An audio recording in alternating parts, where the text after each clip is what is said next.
Pada saat sudah lewat masa pakainya kan udah nggak jadi aset, udah jadi sampah. Iya ya.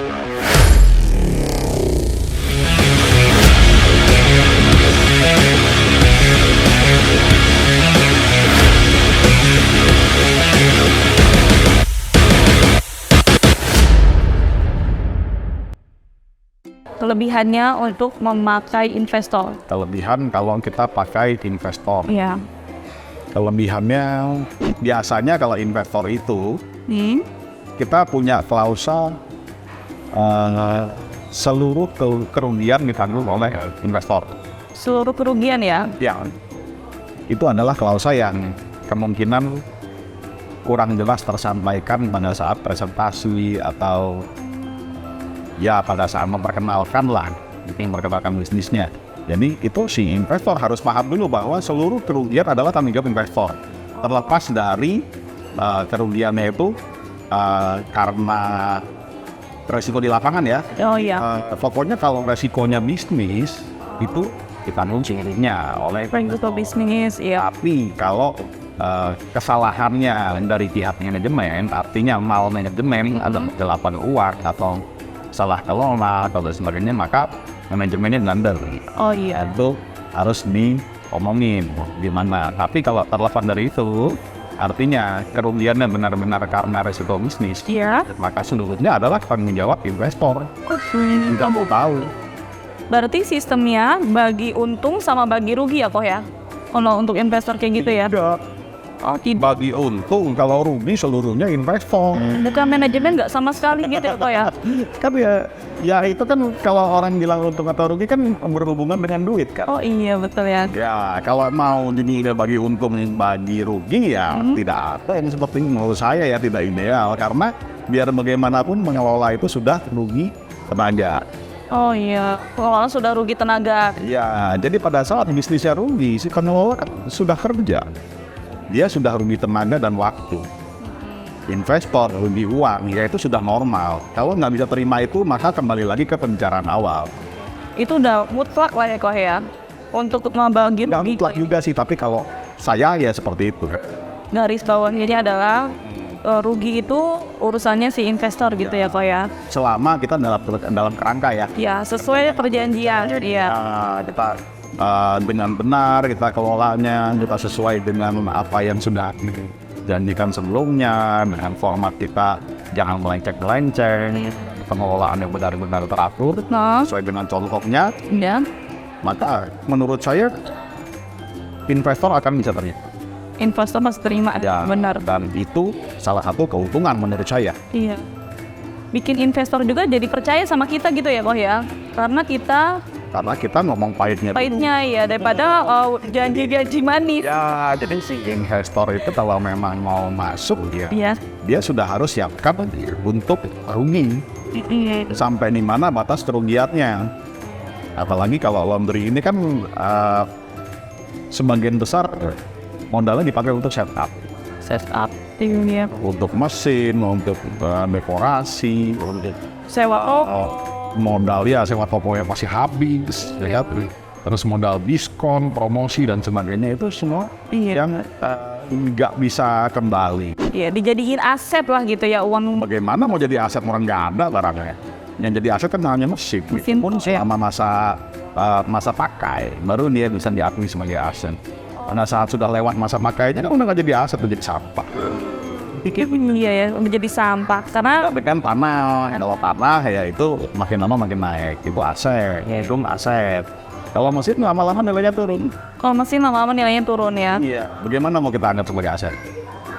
Berarti selama ini penyampainya ada beberapa yang salah juga ya. Ya kita jelaskan, kadang kan apa yang kita pahami belum tentu sama dengan yang dipahami oleh si calon investor. Jadi ya kita jelaskan dulu. Lebih baik lebih detailing ya kalau ngomong pahitnya, detailing. Jadi biar kedepannya jelas ya kok ya. Ya, kalau terjadi sesuatu, maka kita sudah tahu konsekuensinya hasil tersebut. Betul. Tadi kan kita udah ngobrolin kelebihannya memakai investor nih kok. Sekarang aku mau tahu kalau kelebihan untuk memakai dana bank tuh seperti apa sih kok? Nah, kalau investor versus bank Iya. itu kan masing-masing punya kelebihan dan kekurangannya kan. Itu juga artinya di mana yang satu kelebihan maka bisanya adalah kekurangan. Oh, oke. Jadi misalkan kita bandingkan dengan yang tadi Iya. dengan investor, artinya kita salah satu yang menurut saya ya menurutnya adalah kelebihan seluruh kerugian ditanggung oleh investor. Kalau pakai bank, artinya kan itu uang kita. Betul, uang kita ya, Ko ya. Yang kita pinjamnya dengan jaminan dan sebagainya. Kerugiannya, kan bank tidak mau tahu. Yang penting cicilan harus jalan terus. Iya. Artinya kerugian ditanggung kita. Kerugian tanggung kita pribadi gitu ya, Ko ya. Mau bisnisnya maju atau tidak, tetap cicilan harus bayar. Kalau kelebihannya pakai bank, ya ada orang-orang tertentu yang mungkin berpikirnya, saya nggak bisa masuk lasiu, saya masih kurang syarat-syarat yang masih kurang mungkin jaminannya atau masih kurang ini itunya sehingga kembang itu tidak bisa. Maka ya dia menggunakan investor. Investor, iya. Jadi ya di satu sisi itu adalah kelebihan, tapi di lain sisinya kedilawannya adalah kekurangan. Begitu saja kita bolak-balik. Pilihannya terserah mau pakai investor atau pakai dana bank, gitu ya, Ko ya. Tapi Bank ya hampir sama dengan modal pribadi sebenarnya kan. iya. Cuma pendanaannya juga dari pihak bank gitu ya, Ko ya. Dan kerugiannya ditanggung sama diri kita sendiri. Ya, jadi itu pendanaan bukan kayak pendanaan bank, sebenarnya pendanaan kita. Pendanaan kita. Modal pribadi karena aset kita yang kita masukin ke bank kan, Iya. kita keluar uang kita pakai. Yang menanggung kerugian kita, maka kita adalah investornya. Investornya. Tuh.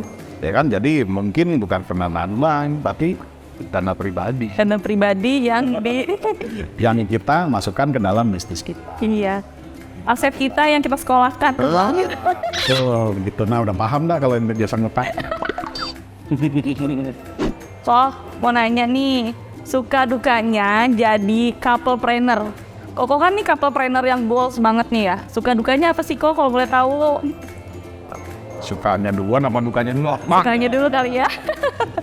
Sukanya dulu nih apa? Ya, kalau sukanya kan dalam konteks saya kan mungkin dengan pasangan ya. Kapalnya kan dengan pasangan, bukan dengan orang lain, kawan atau gimana.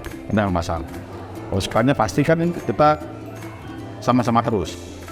Kemana-mana terus sama yang lagi.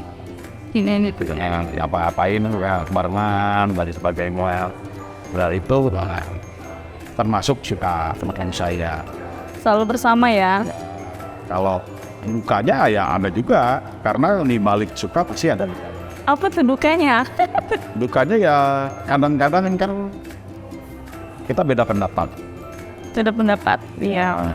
Beda pendapat, dan itu biasanya kan spontan. Kita kalau beda pendapat itu spontan, langsung lawan gitu kan. Nah, artinya kan kontra ibarat begitu, gini. Nah, itu ya kita harus bisa membedakan konteksnya antara apakah ini pekerjaan atau urusan di luar pekerjaan. Urusan pribadi atau pekerjaan. Ya, jangan sampai tercapai gitu. Nah, itu ya harus tindak-tindak sendiri. Kalau cara mengatasinya gimana sih, Ko? Cara mengatasinya ya kitanya harus dewasa.